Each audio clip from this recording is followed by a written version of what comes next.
આજે હું તમારી સમક્ષ બુક રિવ્યુ લઈને આવી છું. મારી બુકનું નામ છે હનુમાન. આ બુકમાં ટોટલ 16 પેજીસ છે. આ બુકનું પ્રાઇસ છે ₹55. આ બુકના પબ્લિશર્સ છે મેપલ રેડ્સ.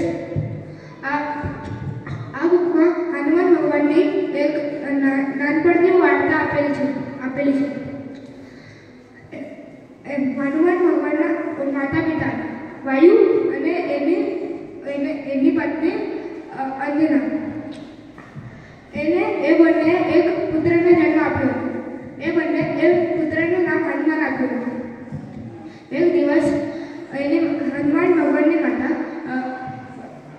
જંગલમાં કાંઈ કામ માટે જાય છે. હનુમાન ભગવાન ત્યાં સૂતા હતા.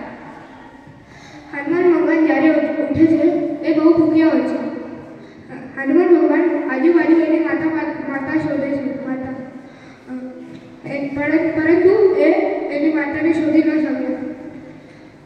એ કંઈક ખાવા માટે ઘરથી બહાર નીકળે છે.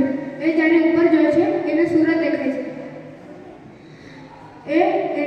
હનુમાન ભગવાનને લાગ્યું કે એ કંઈ ફળ છે. હનુમાન ભગવાન એની તરફ બહુ તેજીથી ઉડીને જાય છે. ઉડતા ઉડતા એ વાદળો પાસે આવે છે. વાદળો પાસે સૂર્ય ભગવાન એને દેખાય છે. સૂર્ય ભગવાને જોયું એ શું છે? એક નાનું બાળક મારી તરફ એટલી તેજ રફતારમાં આવે છે અને એ એનું શરીર મોટું કરે છે.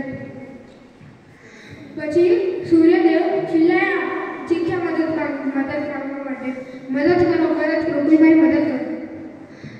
એની ચીખ સાંભળીને ઇન્દ્ર ભગવાન તેની પાસે આવ્યા. જ્યારે ઇન્દ્ર ભગવાન આવ્યા ત્યારે કાળા વાદળો આવ્યા.